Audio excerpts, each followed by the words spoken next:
তো নমস্কার বন্ধুরা, আজকে আরেকটা ভিডিও আরেকটা আপডেটের মধ্যে আপনাদের স্বাগত জানাই। তো আজকে আমরা আলোচনা করছি এখানে 2026 সালের নিউ ইনকাম ট্যাক্স রুল এসেছে, তো সেটা নিয়ে আলোচনা করব। কি বলছে সেটা এখন দেখে নেব একটু।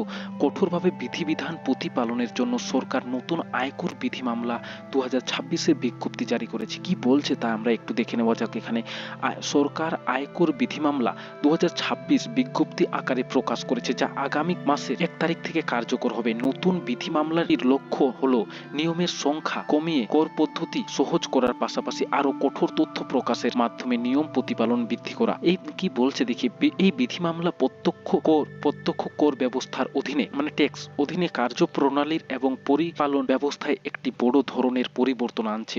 মন্ত্রণালয় জানিয়েছে যে এই বিধি মামলায় আয়কর আইন 2025 এর বিধিগুলো কার্যকর করবে, যা পুনরায় কার্যপ্রণালীর ব্যবস্থাকে প্রতিস্থাপন করে হালনাগাদকৃত সংখ্যা, পরিপালন কাঠামো এবং নতুন প্রতিবেদন দাখিলের পদ্ধতি অন্তর্ভুক্ত করবে। এতে বলা হয়েছে যে নতুন নিয়ম অনুযায়ী কোম্পানিগুলোকে শুধুমাত্র ভারতের মধ্যেই শেয়ার রেজিস্টার, রক্ষাবেক্ষা, সাধারণ সভা আয়োজন এবং লভ্যাংশ প্রদান করতে হবে।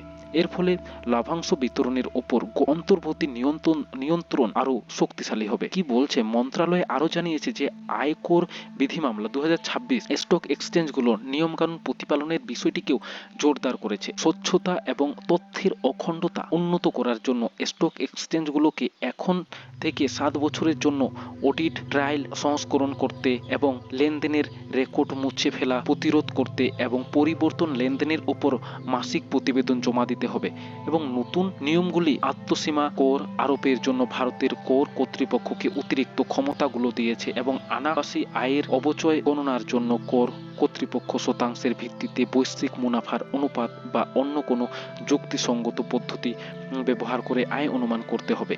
আয়কর বিধি মামলা 2026-এর ডিবেঞ্চার রূপান্তর সম্পাদনের আয় প্রকাশ প্রকল্প অন্তঃসীমান্ত পুনর্গঠনের মতো জটিল বিষয়গুলির মধ্যে স্পষ্ট নির্দেশিকা চালু করা হয়েছে এবং নিয়ন্ত্রণ তদারকি বাড়ানোর জন্য একটি জিরো কুপন বন্ড কাঠামো চালু করা হয়েছে এবং নতুন অনুমোদন ব্যবস্থার ইস্যু করার 3 মাস আগে আবেদন দুটি সংস্থার কাছে বিনিয়োগযোগ্য রেটিং এবং তহবিল ব্যবহারের জন্য নির্দিষ্ট সময়সীমা প্রয়োজন।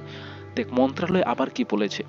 মন্ত্রণালয় আরো জানিয়েছে যে নিয়োগকর্তা এবং প্রদত্ত আবাসনের ক্ষেত্রে ছাড় এখন থেকে শহরের জনসংখ্যা, বেতন স্তর এবং মালিকানা বা ইজারার অবস্থার মতো মানদণ্ডের ভিত্তিতে নির্ধারণ করা হবে।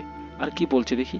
আয়কর বিধি মামলা 2026 লক্ষ্য হলো সমগ্র কর ব্যবস্থায় স্বচ্ছতা এবং ডিজিটালাইজেশন, মানসম্মতকরণ বৃদ্ধি করা এবং কাঠামো তথ্য প্রতিবেদন প্রক্রিয়া শক্তিশালী করা, আন্তঃসীমা কর ব্যবস্থার অধিকতর স্বচ্ছতা আনা এবং নিয়ন্ত্রক কাঠামোর উন্নতির উপর আশা করা হচ্ছে। এই পদক্ষেপগুলোর বিরোধ প্রয়োজন এবং শক্তিশালী। এখানে যা বলা হয়েছে যে কিছু কিছু আছে যেগুলো ওই এক্সচেঞ্জের ব্যাপার, যে নিয়ম কানুনটা বা এই যে অনেক নিয়ম কানুন যেটা আমাদের সাধারণ মানুষের থেকে যারা ব্যবসায়িক আছে তাদের বেশি কাজে দেবে। তো এই আপডেটটি আপনাদের কেমন লাগলো অবশ্যই জানাবে, আর এটি শেয়ার করে দেবে। আর চ্যানেল সাবস্ক্রাইব হলে অবশ্যই চ্যানেলকে সাবস্ক্রাইব করবে।